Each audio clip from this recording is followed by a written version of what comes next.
안녕하십니까. 새사랑교회 10월 7일 수요 공부를 시작하겠습니다. 지난주에 우리가 예정과 자유의지에 대해서 제가 첫 번째 두 번째를 좀 말씀드리려고 그러는데, 오늘 지난주에는 첫 번째 말씀드렸죠. 그래서 예정론에 둘러싼 온갖 질문과 오해라고 하는 그 주제로 첫 번째 말씀을 드렸어요. 그래서 오늘은 여러분 아시는 것처럼 요한복음 17장 6절을 기점으로 한 말씀입니다. 예수님께서 이렇게 말씀하셨죠. 세상 중에서 내게 주신 사람들에게 내가 아버지의 이름을 나타내었나이다. 내게 주신 사람들, 세상 중에서 라고 하는 표현에서 예수님께 속한 자들이라고 하는 표현에서 예정에 대한 부분이 아마 정의가 될 수 있다고 생각을 합니다. 다만 지금 우리가 고민하고 있는 게 뭐냐면, 지금 예정이라고 하는 것이 잘못 오해될 수 있는 부분이 있기 때문에, 이런 부분에 대해서 특히 요즘 같은 인문학이 발전된 이 시대 속에서 예정이 차지하는 위치가 굉장히 불확실할 수밖에 없는 부분이 존재할 수밖에 없습니다. 그래서 오늘은 이 예정에 둘러싼 질문과 오해의 두 번째 말씀을 좀 드리겠는데, 말씀을 들어가기 전에, 지난주에 우리가 같이 공부를 했었죠. 새사랑교회, 우리는 지금 새사랑교회에 속해 있지 않습니까? 새사랑교회가 대체 어떤 교회냐라고 하는 것에 대해서 잠깐 제가 지난주에 말씀을 좀 드렸습니다. 기억나시나요? 새사랑교회는 어디 소속입니까? 장로교 소속입니다.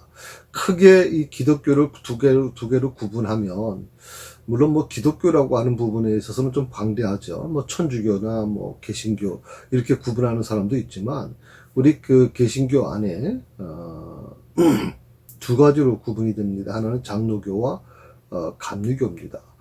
아마 여러분 중에서 혹시 이 말씀을 듣는 분들 중에, 시청하시는 분들 중에서 아마 선교교를 다니신 분들이나 순복음 교단을 다니시는 분들은, 또 침례교회 다니신 분들은, 우리도 교단, 정식 교단인데 왜 장로교와 감리교만 가지고 두 개로 구분된다 얘기하느냐, 그렇게 오해하시는 분들이 있을 수 있습니다. 이건 교단의 문제가 아니고요, 전체 기독교 개신교의 그 흐름에 크게 두 가지로 나눠지는 거죠. 하나는 예정을 믿고 있는 장로교를 중심으로 하는 것이고, 또 예지예정이라고 하는 또 자유의지를 자기의 신앙의 중심으로 받아들이고 있는 감리교를 중심으로 하는 것이기 때문에, 이 두 개에서 교회는 파생되고 있다고 봐도 과언이 아닙니다. 새사랑교회는 그 중에서 예정을 받아들이고 있는 장로교에 속해 있습니다. 이 장로교도 또 여러 가지가 있습니다. 대한예수교 장로가 있고 한국기독교 장로가 있습니다. 보통 기장이라고 얘기하고, 대한예수교 장로회는 예장이라고 보통 표현을 합니다. 이 두 개로 근본적으로 나눠지게 되죠. 대한예수교 장로회는 굉장히 좀 보수적인 쪽의 교단이고요. 한국기독교 장로회는 우리 한국신학대학을 중심으로 하는 좀 굉장히 좀 진보적인 그런 교단입니다. 대한예수교 장로회 예장 안에서도 또 여러 가지 교단으로 나눠지죠. 통합 측, 합동 측, 또 대신 측, 또 백석 측, 여러 가지 부분들이 이제 존재하고 있지 않습니까? 고신 측도 있고요. 자, 이렇게 해서 우리 교회가 속해 있는 곳이 바로 대한예수교 장로회 통합측에 속해 있다. 그리고 통합측 안에 우리 용천노회에 속해 있는 교회가 새사랑교회다 하는 말씀을 드렸습니다. 자, 이 정도는 여러분이 알고 계셔야 됩니다. 누가 물어보았을 때 저는 새사랑교회 다니고 있습니다. 새사랑교회 집사입니다. 새사랑교회 권사입니다. 그럼 새사랑교회는 어떤 교회입니까? 라고 물어볼 때 바로 이렇게 얘기를 해주셔야 됩니다. 대한예수교 장로회 통합측에 소속된 교회입니다. 통합측에 소속된 교회는 여러 교회가 있죠. 영락교회, 소망교회, 또 명성교회도 있고, 또 광성교회도 있고, 많습니다. 자, 이런 곳에 속해 있는 것이 바로 우리 새사랑교회입니다. 이렇게 얘기를 해줄 수 있어야 됩니다. 자, 오늘은 두 번째 예정론에 둘러싼 질문과 오해에 대해서 같이 좀 나누려고 합니다. 자, 구원론을 설명하는 이 예정이라고 하는 것은 여러 가지, 조금 전에도 말씀드렸지만 의문을 주기도 하죠. 또 오해를 받기도 합니다. 왜냐하면 이 예정론을 어떤 잘못 이해하는 분들은 이 숙명론과 같다고 보는 견해가 있어요. 그렇게 믿는 사람들이 있습니다. 숙명론. 보통 우리가 운명론이라고 이해하죠. 예정론과 운명론은 분명 근본적으로 다른데 많은 사람들이 오해를 합니다. 마치 예정이 운명론과 같은 개념으로 이해하는 분들이 많아요. 이 운명론과 같이 연결되게 되면 어떻게 됩니까? 우리 점쟁이들, 또 점치는 사람들, 또 여러 가지 또 무속하는 분들이 보통 이 운명론에 사로잡혀 있는 사람들 아닙니까? 그래서 혹시 이런 부분에서 혼란이 일어날 수 있다는 것이죠. 두 번째로, 또 오해가 뭐냐면, 예정론은 하나님의 성품을 반영하지 못한다는 견해입니다. 자, 이것을 주장하는 분들은, 하나님은 이코로 사랑이라고 그렇게 얘기하지 않습니까? 하나님은 곧 사랑이시다. 라고 이제 요한 복음에도 이렇게 나와 있지 않습니까?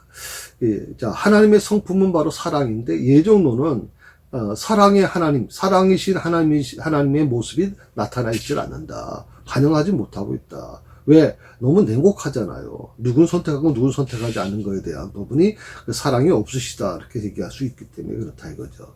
세 번째 오해는 뭐냐면, 자, 예정론을 따르게 되면, 그럼 전도가 필요 없지 않느냐 하는 겁니다. 전도가 필요 없지 않다는 게 뭐냐면, 하나님께서 다 선택해 주셨는데, 이미 선택받은 자와 선택되지 않은 자를 구분해 놓으셨는데, 우리가 구태여 뭐하러 전도하겠냐 하는 것이거든요.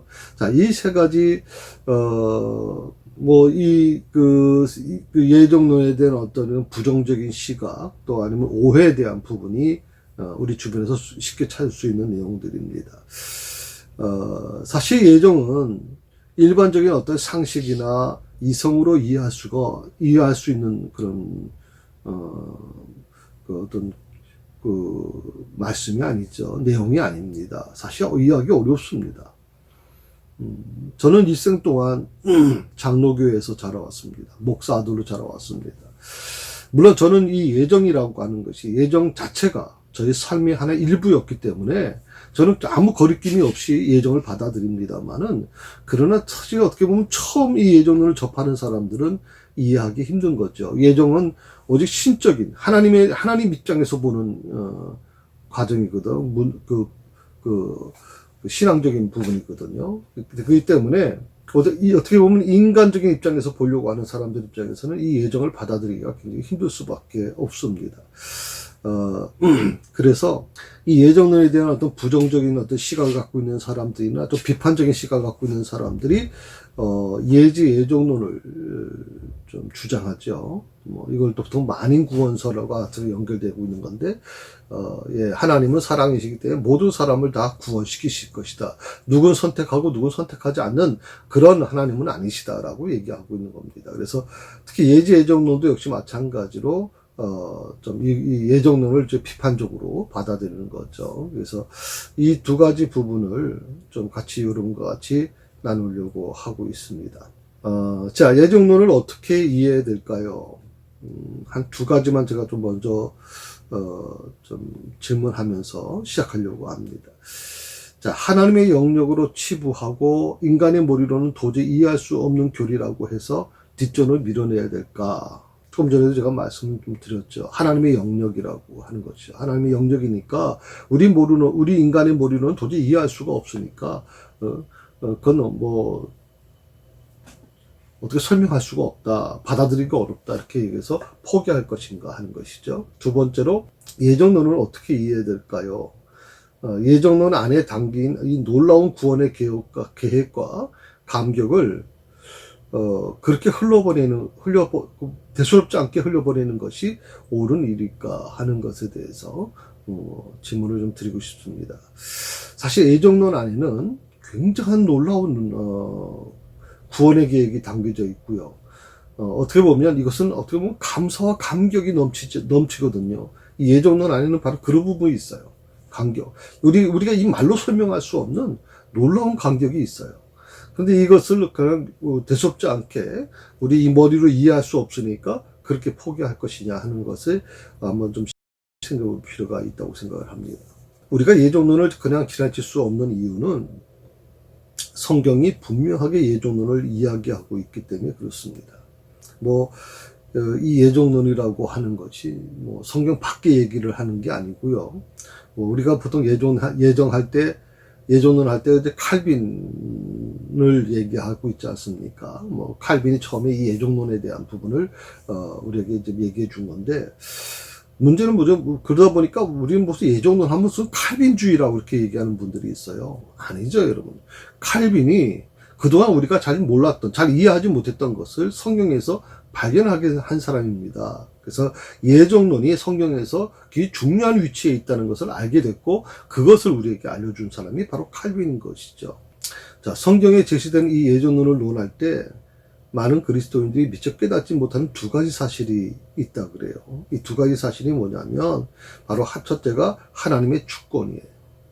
그 다음에 인간의 죄성이에요. 이 두 가지를 여러분 꼭 기억하셔야 될 부분이에요. 우리가 예정론을 논할 때 이 두 가지가 두 가지 중에 하나만 빠져도 안 돼요. 이 두 가지는 반드시 기억하셔야 돼요. 하나님의 주권이고 하나님의 죄성을 전제로 한다 하는 것입니다. 에베소 1장 4절에 보게 되면 그런 말씀이 있죠. 창세전에 그리스도 안에서 우리를 택하사 하는 말이 나와요. 창세전에 그리스도 안에서 우리를 택하셨다라고 사도 바울은 에베소 교회 성도들에게 말씀하고 계셨거든요. 이것은 바로 하나님의 절대 주권이죠.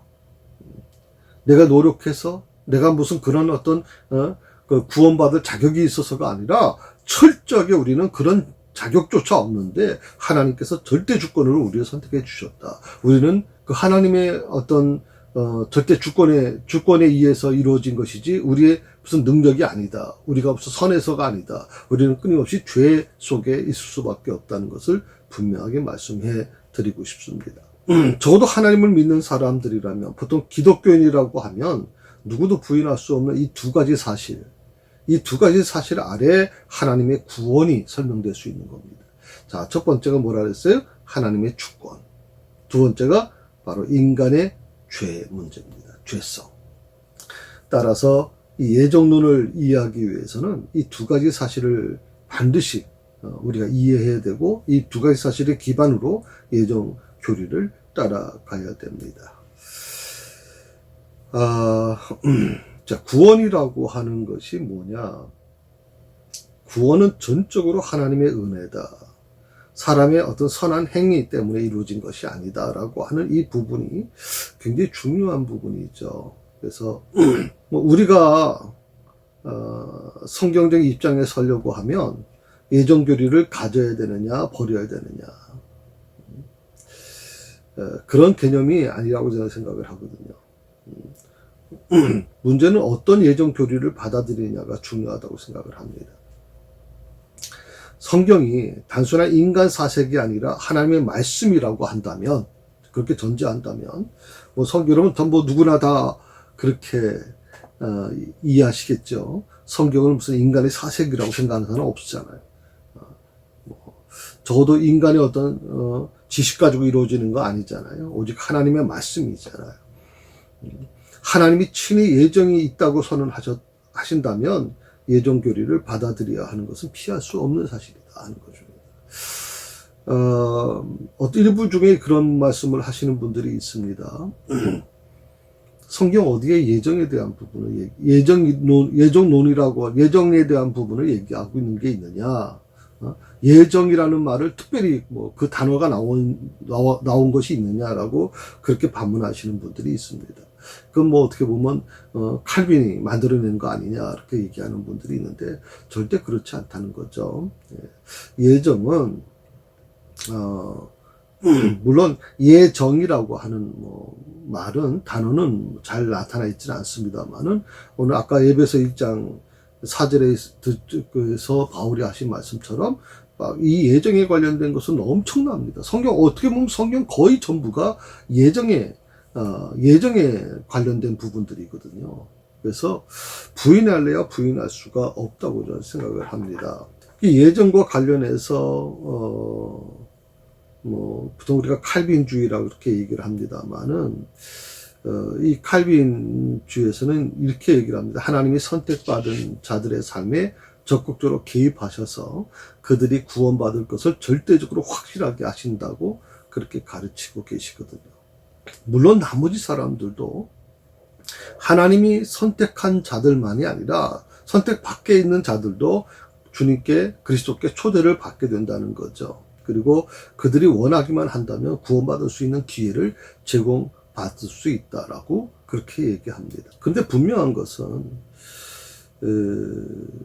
칼빈주의 예정론을 주장하는 이 칼빈주의는 하나님의 간섭 없이는 아무도 그리스도를 원하지 않을 것이라고 그렇게 분명하게 생각하고 있는 것이죠. 그 원칙이 뭐냐면 그냥 내버려 두면 아무도 주님을 선택하지 않을 것이라는 겁니다. 그만큼 우리 인간의 마음 속에는 주님을 선택하려고 하는 마음이 없다는 거예요. 선택하려는 마음이 없다는 거죠. 그래서 하나님께서 그것을 개입해 주셔야만, 적극적으로 개입해 주셔야만 구원이라고 하는 것이 이루어질 수 있다라고 하는 것이거든요. 바로 이 부분이 굉장한 논쟁의 핵심이라고 저는 생각을 해요.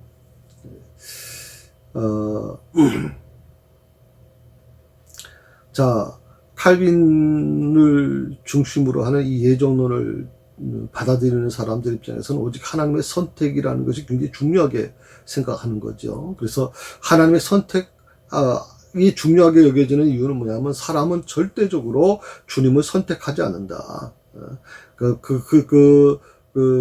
하나님이 개입하지 않게 되면 사람은 스스로 주님을 선택할 수가 없다. 그리스도를 선택할 수가 없다라고 하는 그 기점 하에서 지금 예정이 시작되고 있단 말이죠. 그래서 모든 선택의 모든 권한은 하나님께 있다고 믿는 거거든요. 그런데 이 예정과 관련해서 이걸 반대하시는 분들이 있거든요. 그분들은 뭐라고 얘기하면 이 타락한 모든 사람에게도 그리스도를 선택할 수 있는 능력이 남아있다. 비록 인간이 타락했지만, 그러나 사람에게는 그것을 선택할 수 있는, 그리스도를 선택할 수 있는 능력이 남아있다는 거거든요. 그러니까 이 칼빈이 주장하는 것처럼 전적인 타락이라고 하는 것을 인정하지 않는 겁니다. 하나님이 직접 간섭하셔야 할 만큼 인간이 타락한 존재냐? 그렇지 않다는 거거든요. 그래서 이분들의 입장에서는 결국 인간의 어떤 운명을 결정하는 그 권리는 인간의 능력 안에 있다고 생각하는 거예요. 이걸 우리가 보통 전문 용어로 뭐라고 얘기하냐면 예지예종론이라고 그렇게 얘기를 합니다. 예지예종론. 이 부분이 굉장히 지금 예정론과 전면으로 부딪히기 시작합니다. 왜냐하면 예정론에서는 하나님의 절대 주권을 주장하고 있잖아요. 그러니까 인간은 이미 타락해서 인간의 힘으로는 도저히 구원을 얻을 수 없기 때문에 하나님의 절대적인 선택 개입이 있어야 된다는 것이고, 또 이걸 반대하는 사람들 입장에서는 아무리 사람이 타락했다 해도 교회는 주님을 구원을 선택할 수 있는 능력이 남아있다라고 얘기하는 분들이거든요. 자, 선택할 수 있는 능력이 남아있다. 인간은 철저하게 100% 선택할 권리가 없다. 그런 능력 자체가 없다라고 그렇게 얘기하는 이 두 가지 이 주장에 대해서 우리가 어떻게 이것을 받아들여야 되는가 하는 것에 대해서 한번 생각해 봐야 될 것 같습니다.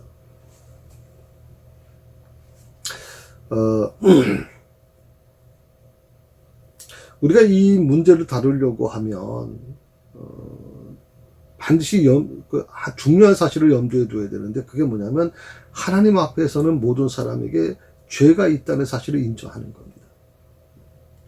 우리 인간은 철저히 죄인이라는 것을 인정하고서 이 말씀을 이제 들어가야 되는 것이죠. 구원받은 자들은 국류를 입고 구원받지 못한 자들은 공의로운 대우를 받은 것. 이것을 보통 우리가 지금 하나님 앞에서 모든 사람에게 죄가 있다는 사실을 인정해야 된다는 것을 전제 조건하고 지금 시작하자 그러지 않았습니까? 그래서 우리가 이 어떻게 보면 불평등한 그 구원받지 못한 사람들, 그 나머지 사람들은 어떻게 보면 굉장히 공평하지 못한 것이라고 생각할지 모르지만 오히려 공정한 대우를 받는 것이다라고 얘기할 수 있다는 것이죠. 어떤 누구도 부당한 대우를 받지 않았다는 겁니다. 예정의 진리라고 하는 것은 오직 하나님이 이루어주신 사역의 범위 안에 있기 때문에 이 진리는, 예정의 진리는 은혜로 시작해서 은혜로 끝나게 됩니다. 이것을 우리가 꼭 기억해야 되는 것이죠.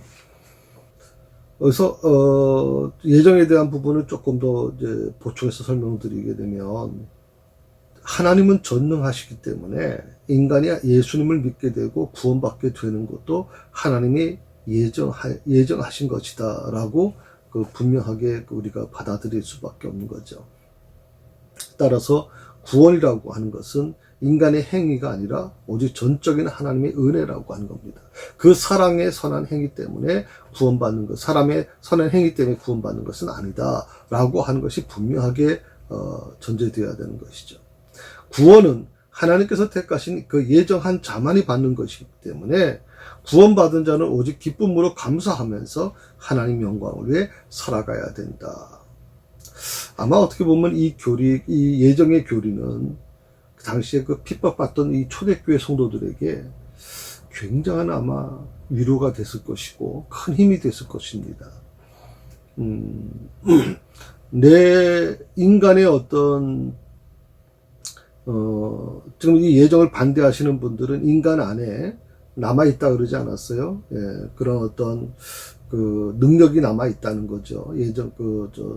구원을 얻을 수 있는. 이제 그런 것들이 예정에서는 철저히 부정되지 않습니까? 예, 예정은 인간의 힘으로는 도저히 절대 어떤 것도 할 수 없다고 얘기하는 것이죠. 이 부분 때문에 사람들 사이에서 여러 가지 오해가 일어날 수가 있지만, 이 예정 교리는 굉장히 좀 냉혹한 하나님에 대한 부분이나 또 여러 가지 우리 인간 입장에서 인문학이 발달된 이 시대 속에 살고 있는 우리들에게 있어서 굉장히 받아들이기 어려운 교리인 것만은 사실이지만, 고난받고 있는 자들에게, 정말 도저히 희망을 갖지 못하는 자들에게는 이 예정 교리는 굉장한 위로가 되고요, 큰 힘이 될 수밖에 없는 것이죠. 그리고 칼빈이 늘 예정론을 주장했던 칼빈이 주장했던 것처럼, 믿는 자가 근면하고 절대된 생활을 하는 것은 곧 하나님께 선택받았음을 의미하는 것이다 라고 이렇게 주장을 했거든요. 그러니까 믿는 자는 근면하고 절제된 생활을 해야 된다. 왜? 하나님께 선택받은 자이기 때문에. 내가 능력이 있어서, 내가 무슨 의로워서 선택받은 것이 아니기 때문에 늘 겸손한 마음으로 근면하고 절제된 생활을 해야 된다라고 하는 이 부분은 저는 굉장히 어떻게 보면 중요하다고 생각을 합니다.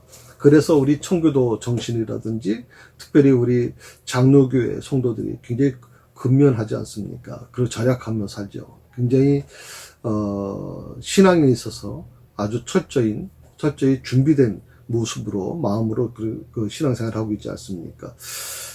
이건 어떻게 보면 굉장히 중요하다고 저는 생각을 하죠. 이 예정에 대한 것을 부정적으로 잠깐만 보려고 하지 마시고, 예정이라고 하는 것, 하나님이 나를 선택해 주셨다.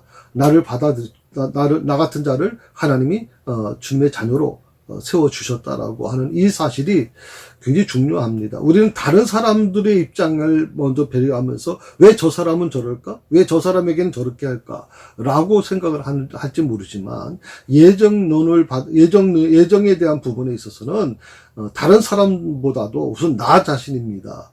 나와 하나님과의 관계죠. 그래서 나를 선택해 주신 하나님께 감사하는 것, 그것이 굉장히 중요하다고 생각을 하는 겁니다. 특별히 그 예지예정론에 대한 조금 설명을 드리려고 하는데요. 예정론에 대한 부분이 에베소 1장 제가 4절에 있는 말씀, 창세전에 그리스도 안에서 우리를 택하셨다라고 하는 사도 바울의 말씀을 주셨다면, 사도 바울은 또 갈라디아서 5장 1절에서는 또 이런 말씀을 하셨어요. 그리스도께서 우리로 자유케 하려고 자유를 주셨으니. 그래서 이 자유라고 하는 것을 더 중점으로, 더 중요하게 생각하는, 주장하는 분들이 바로 이 예지예정론을 주장하는 분들입니다. 13절에 보게 되면, 갈라디아서 5장 13절에 보게 되면, 형제들아 너희가 자유를 위하여 부르심을 입었으나 그러나 그 자유로 육체의 기회를 삼지 말고 오직 사랑으로 서로 종노릇하라 하는 말씀을 하십니다.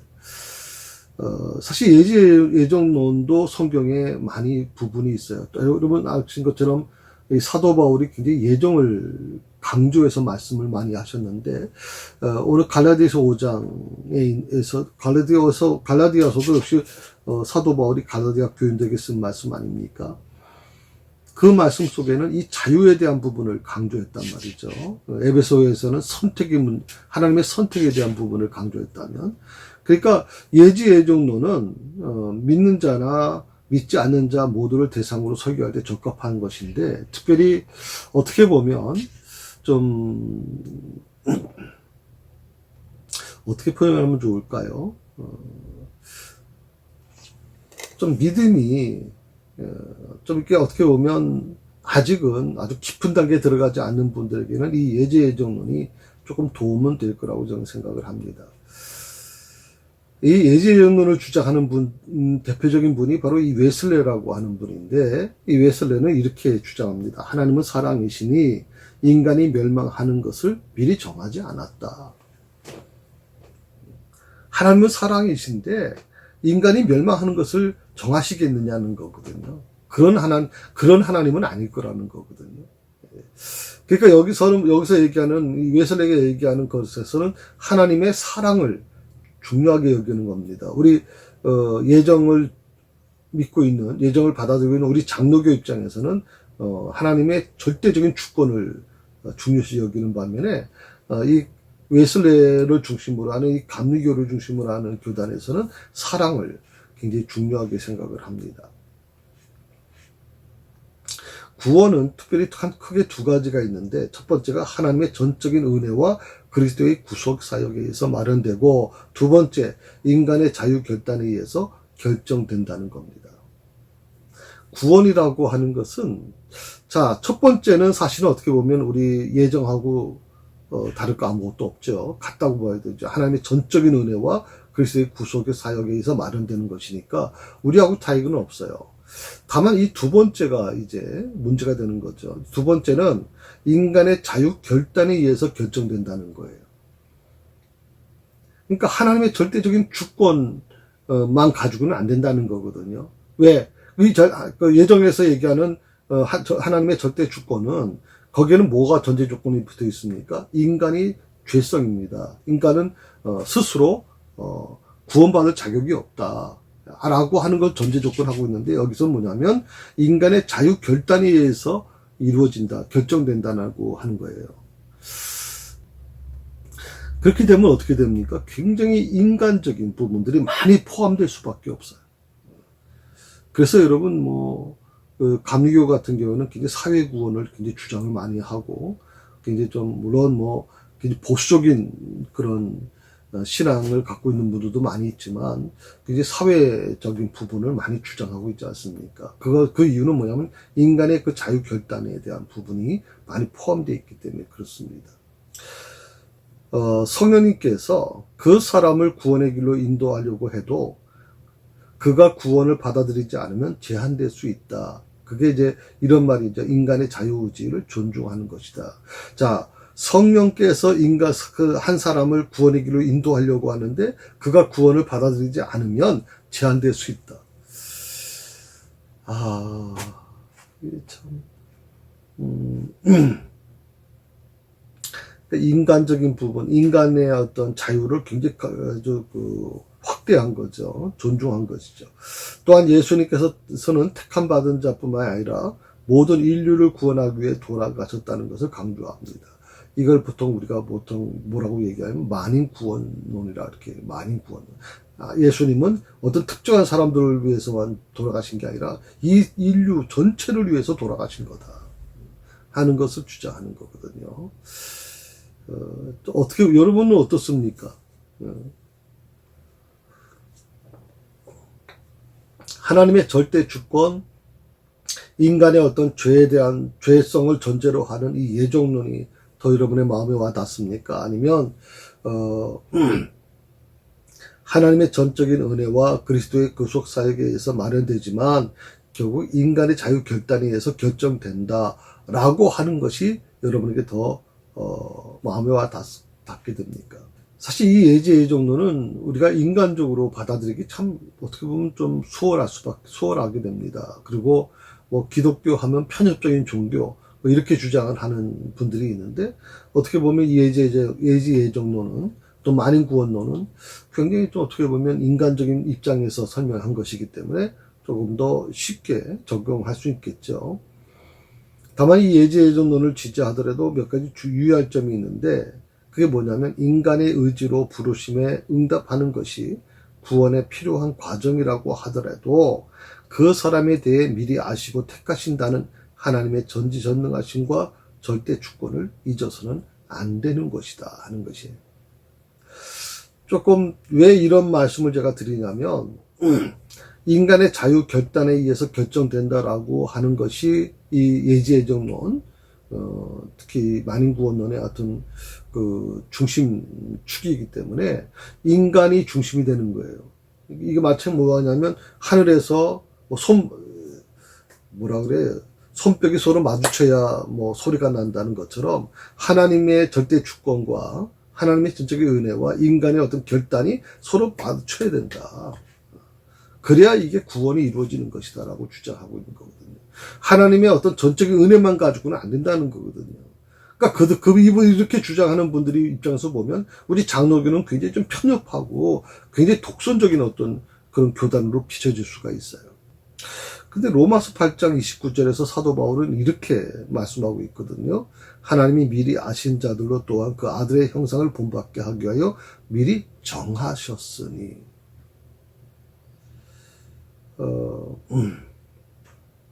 이 말씀만 보게 되면 이건 그야말로 예정을 미리 정하셨다. 예정을 얘기하는 것이죠.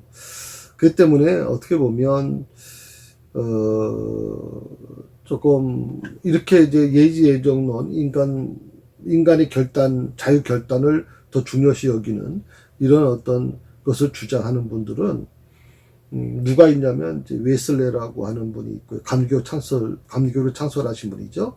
또 뭐 루이스라고 하는 뭐 성서학자입니다. 또 빌리그램 아주 유명한 분이죠. 빌리그램 목사 이런 분들이 이제 이런 예지예정론을 만인구원론을 이제 주장하고 있습니다. 우리나라에서는 이제 감리교단이 대표적인 교단이 되겠죠. 어느 제가 책에서 본 내용인데, 이렇게 쓰여 있더라고요. 신본주의가 유럽을 지배하던 중세 이전에는 택함 받은 자들은 하나님의 은혜를 강조하는 예정론이 환영받았고, 중세 이후 인본주의가 확산되고 하나님을 믿지 않는 사람이 많아지면서 인간의 자유의지와 만민이 구원 대상임을 강조하는 예지예정론이 환영받고 있다. 그렇게 얘기합니다. 근데 저는 이 말에 좀 동의하기는 어렵다고 생각을 해요. 그렇게 되면 우리나라도 그렇고 전 세계에서 감리교가 가장 부흥해야만 하죠. 근데 지금 물론 이제 왜 미국 같은 경우는 좀 다르겠지만 우리나라 같은 경우는 지금 장로교가 제일 대세 아닙니까? 거의 뭐 제가 알기로는 뭐 60% 이상, 70% 가까이가 장로교인인데, 만약에, 물론 이것이 뭐 틀린 말은 아니에요. 인본주의가 확산되고 하나님을 믿지 않는 사람들이 많아지니까 인간의 자유의지가 더 강조된 이 예지예정론이 환영받고 있는 것은 뭐 사실일 수 있어요. 그러나 그것이 무슨 뭐 큰 대세, 어떤 물질위를 바꾸는 것은 아닐 거라고 저는 생각을 합니다. 다만 우리가 한 가지 기억해야 될 게 뭐냐면 성경은 분명합니다. 성경은 진리죠. 변함이 없습니다. 그러나 그것을 해석하고 받아들이는 교리는 시대에 따라 좀 달라질 수가 있을 겁니다. 저는 예정론이나 다 장점과 단점을 가지고 있다고 생각을 합니다.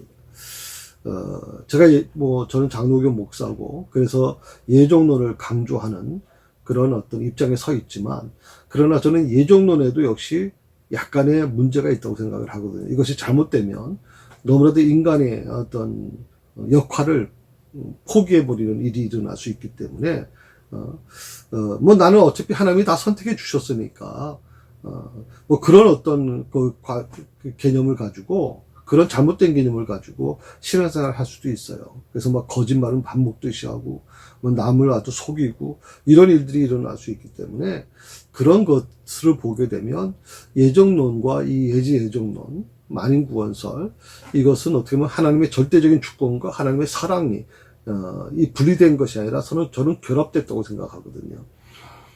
하나님의 절대 주권만 있고 하나님의 사랑이 없다면 이건 뭐 문제가 있는 거죠. 그러니까 하나님의 절대 주권과 하나님의 사랑이 서로 하나가 결합될 때 완전한 하나님의 모습이 나타나지 않겠습니까?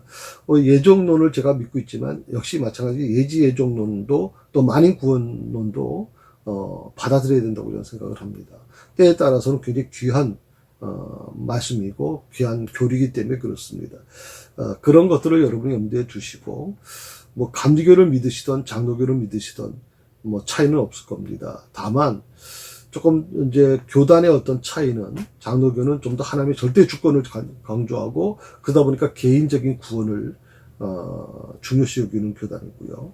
감리교는 어떻게 보면 예정론과 만인구원론을 받아들이기 때문에 어떻게 보면 그 가장 중요한 걸 하나님의 사랑으로 보는 거죠. 그리고 그러다 보니까 나 혼자 구원받는 것, 나 혼자에 대한 개념이 아닌 이 세상의 모든 사람들, 이 사회 전체가 구원이 되어야 된다. 하나님의 나라가 이 땅에 이루어져야 된다고 그렇게 믿는 교단이죠. 저는 굉장히 귀하다고 생각을 합니다. 제가 비록 감리교는 아니지만 그런 어떤 교리를 좀 참고하고 서로 보완해 나가는 것이 저는 필요하다고 생각을 합니다. 제 아내는 또 감리교 출신이거든요. 저는 장로교 출신이지만, 그렇지만 제가 신앙생활 하는 데 있어서 조금 더 서로 간에 무슨 뭐 걸림돌이나 이런 게 없었거든요. 오히려 더 신앙에 대한 아주 체험적인 신앙을 가지고 나가는 사람 아닙니까? 우리가 서로 간에 어떤 보완이 되고 서로 좀 협력하게 되면 굉장히 저는 중요하다고 생각을 하고 있거든요. 그래서 이런 부분들이 우리 안에서 좀 조화를 이룰 때, 예정은 예정대로, 또 예정은 예정대로, 만인구원론은 만인구원론대로 굉장히 우리에게 큰 유익을 줄 수 있다 생각을 합니다. 더욱이 바울이라고 하는 한 사람 안에서 예정을 중요하게 여기는 말씀도 있고, 예정론을 중요하게 여기는 말씀도 있잖아요. 그러니까 이 두 가지가 동시에 지금 바울이라는 한 사람 이해에서 나왔다는 것은, 뭐 사람이 달랐다면 이해가 되지만 한 사람 안에 동시에 같이 있었다는 것을 생각해 보면 우리가 이것을 좀 통합하고 같이 믿음으로 가져가는 게 좋지 않겠나 생각을 해봅니다. 특별히 우리가 지금 공부하고 있는 요한복음 같은 경우에는 시적으로 그런 부분들이 좀 많이 나타나 있죠. 요한복음은 하나님의 사랑을 강조한 책입니다. 그러다 보니까 예정보다는 예정 쪽으로 좀 굉장히 강조되어 있고, 또 만인구원에 대한 부분이 많이 존재할 수 있습니다. 그럼에도 불구하고 요한 역시도 마찬가지로 오늘 요한복음 17장 6절의 말씀처럼 세상 중에서 내게 주신 사람들에게라고 하는 어떤 제한된 구원에 대한 부분을 얘기하실 때도 있거든요. 조금 이렇게 보신다면 어느 게 더 옳고 어느 건 또 틀렸다라고 하는 이런 이부분적인 그런 어떤 개념으로는 우리가 가지 않았으면 좋겠다 생각이 들고요. 뭐 장로교인이든 감리교이든 성결교이든 침례교이든 뭐 순복음교인이든 교단은 중요하지 않습니다. 서로 간에 이 하나님의 말씀 앞에서 우리가 정직하게 살아간다면 그것으로 하나님의 영광을 드러낼 수 있지 않을까. 여러분이 속해 있는 자리, 여러분의 가정이나 여러분의 교회나 또 여러분이 속해 있는 직장이나 또 여러분이 속해 있는 모든 삶의 터전이 바로 하나님의 나라가 되게 할 때 그 속에 놀라운 하나님의 은혜가 넘치게 될 거라고 저는 믿습니다. 오늘 특별히 요한복음 17장의 6절에 있는 말씀을 중심으로 6절에서 7절에 있는 말씀을 중심으로 제가 이 예정론에 대한 예정과 자유의지에 대한 부분을 여러분에게 말씀을 드렸습니다. 조금 준비가 좀 덜 된 모습은 좀 있습니다만은 지난번과 같이 연결해 보시면 많은 도움이 될 거라고 생각이 듭니다. 예, 오늘은 여기서 마치겠습니다. 기도하십시다.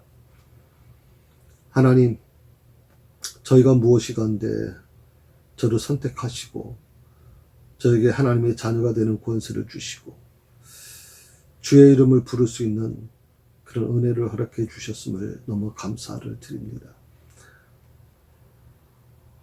저는 죽었다 깨어나도 제 스스로는 도저히 아버지 하나님 이 구원을 얻을 길이 없었습니다. 늘 하는 것, 생각하는 것이 다 죄뿐인데 그럼에도 불구하고 우리 하나님께서는 아버지 하나님이여 이 부족한 사람을 선택하시고 목사로 세우시고 또 새사랑 교회로 저를 인도해 주셨고 또 아무도 알지 못하는 이 청안리에 하나님께서 하나님 교회를 세우게 하셨고 또 21년간 아버지 하나님이여 정말 그 어려움 속에서도 하나님의 은혜 가운데 지켜주셨던 그 주님의 사랑을 다시 한번 생각하면서 감사를 드립니다. 오늘 우리가 이 공부한 이 부분들이 우리의 정말 믿음을 성숙하게 하는 귀한 하나님 동기가 될 수 있도록 주여 도우시고 인도하여 주옵소서. 한 주간 살아갈 때 주께서 친히 함께하여 주시고 또 이제 10월로 달이 바뀌면서 날씨가 쌀쌀합니다. 환절기에 우리 성도들 어려움이 없도록 지켜주시고 인도하여 주옵소서. 감사하며 예수님의 이름으로 기도드립니다. 아멘.